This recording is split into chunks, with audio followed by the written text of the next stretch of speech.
Hey, dear lovely listeners, welcome to ecoLEAD. I'm your host, Onoja Simeon, and the business as usual is to bring you environmental research in simple, actionable tips. Whether you're Joe from down the street or Ada who's just trying to make some smart shopping choices, this podcast is for you. And you do not need a PhD to get involved in what we're talking about. Just a bit of curiosity and a sense of humor. So, let's dive in, shall we?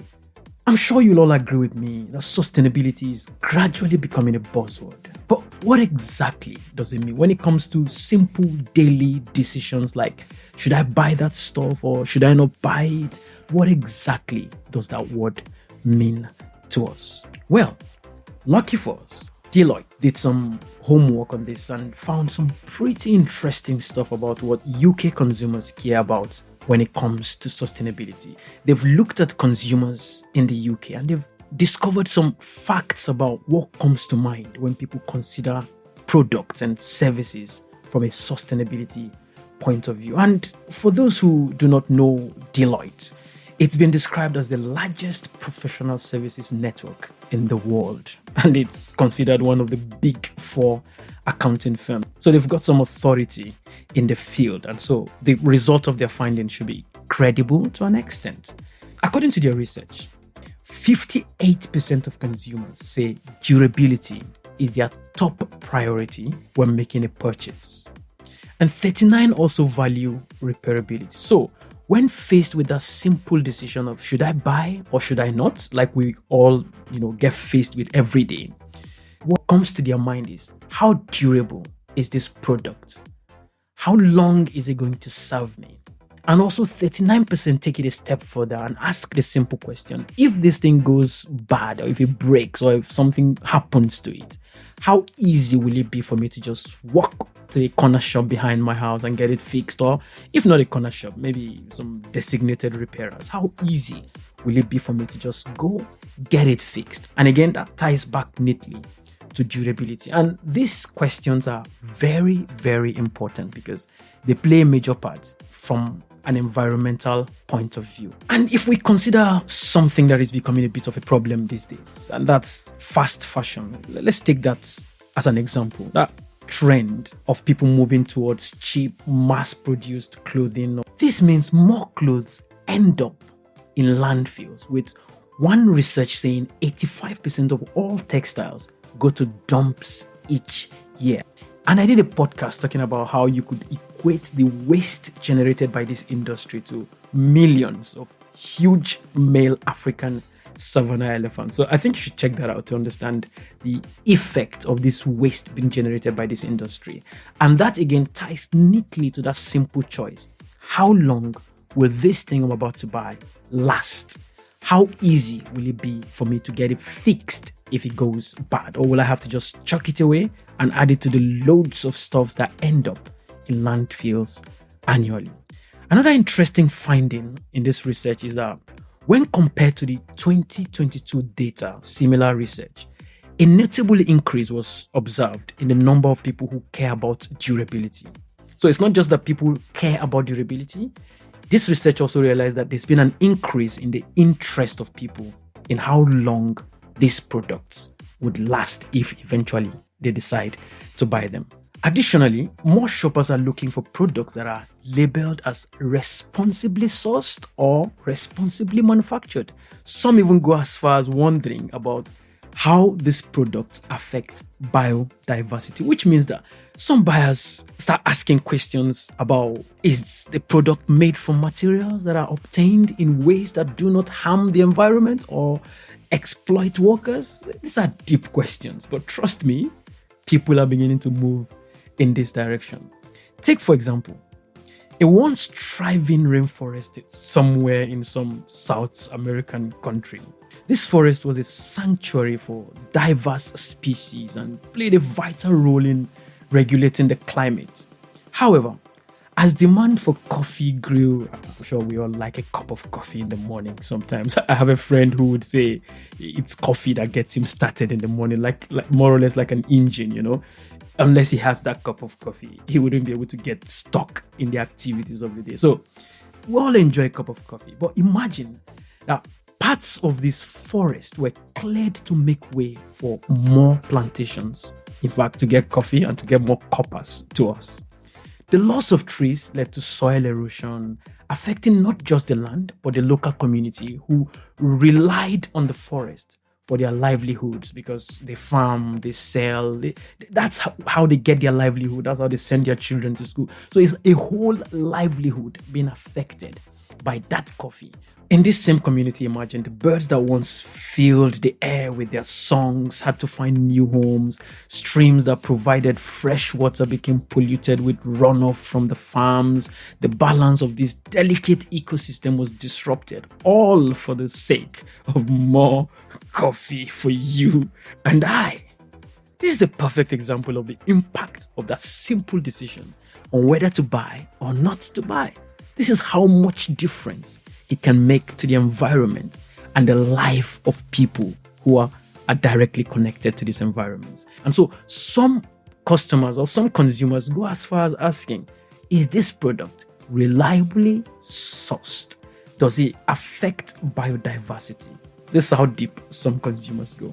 By choosing the sustainable coffee brands, we can enjoy our morning brew knowing it doesn't come at the cost of our planet or at the cost of someone sending their children to school. It was responsibly sourced. That's the word. Responsible sourcing ensures that the forest remains, the wildlife thrives, and the local communities prosper. Every cup we drink can be a step towards a more sustainable world. Simple choice of coffee. Look how much is tied to it. Now, in case you're not a coffee person and all that illustration or story just goes over your head while you're wondering, I don't care where coffee goes or where coffee is coming from. Imagine you're shopping for a new pair of shoes. Everyone likes a fine pair of shoes. 10 years ago, most people will simply pick the pair that looked the best or maybe was the cheapest. Today, however, by this research, many customers, several people are beginning to dig a bit deeper and they are beginning to ask questions. Yeah, it looks great, but also how impressive is the credential of this shoe and its manufacturers in terms of sustainability and all the other factors. The label says that the shoes are made from responsibly sourced materials. The leather comes from a tannery that uses eco-friendly methods, and the rubber for the soles is harvested in a way that doesn't damage the rainforest. Moreover, the company behind the shoes support local biodiversity projects, ensuring that their business activities do not harm the habitat and endangered species, and on and on and on. So these are all factors that are tied to that simple decision of, should I buy that pair of shoe or should I not? Some can even go as far as asking, are these shoes built to last with high quality stitching and durable materials? So by choosing these shoes, you're not just making a fashionable statement, you're supporting a brand that cares about the environment, ethical practices, and the longevity of its products. This choice reflects a broader trend. More and more people are considering the impact of their purchase, looking for items that are not only good for them, but also good for the planet. Items that ensure that we retain this beautiful planet, this diverse species, this green spaces that we enjoy. We ensure that these things remain for our children and our children's children to enjoy. That's thinking about the future. So you can see that your daily answer to that simple question, should I buy or should I not buy, as simple as it sounds, would make you a part of a growing movement towards responsible consumption and environmental stewardship. Now, it doesn't just end with longevity or repairability. Another interesting trend is the growing interest of consumers on carbon footprints. And I've done some podcasts on carbon footprints and all of that. Just check those out. In this report, 1 in 6 consumers, or 16% if you prefer, believe that knowing the amount of carbon dioxide emission produced during the creation, use, and disposal of a product or service is essential to deciding if it is sustainable or not.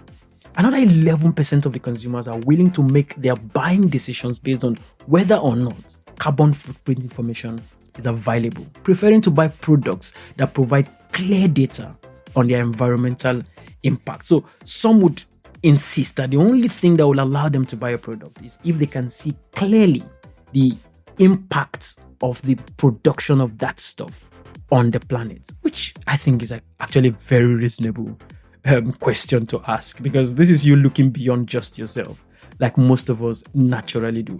When it comes to groceries, this research also shows that sustainable packaging is a big deal for some people. And this is something that actually interests me a lot, because I've realized lately that when you go shopping and you come home, you just end up with so much plastic packaging, most of which carry signs saying do not recycle at home. So you would be required to pick these things, take them to the store and recycle them properly. How many people will go through that? Some people struggle to even separate their wastes properly.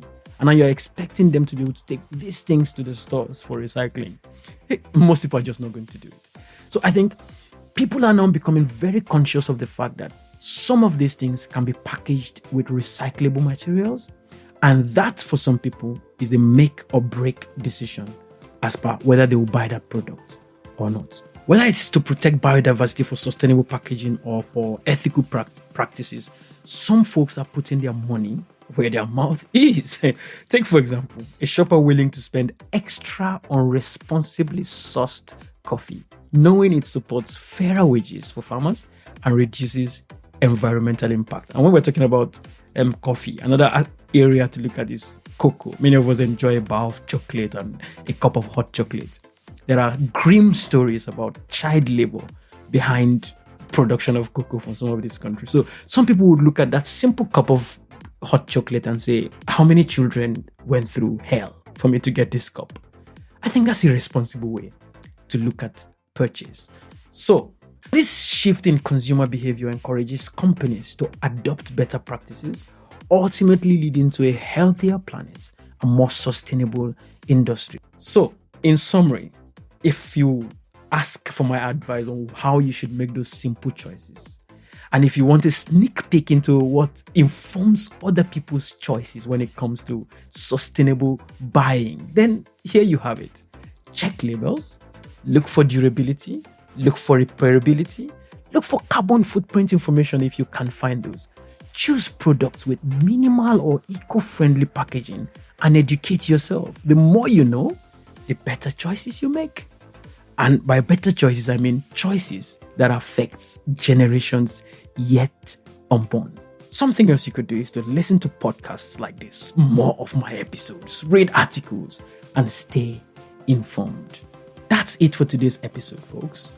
Remember, making small changes in your daily choices can add up to big impacts for our planet. Stay curious, stay informed, and keep making those greener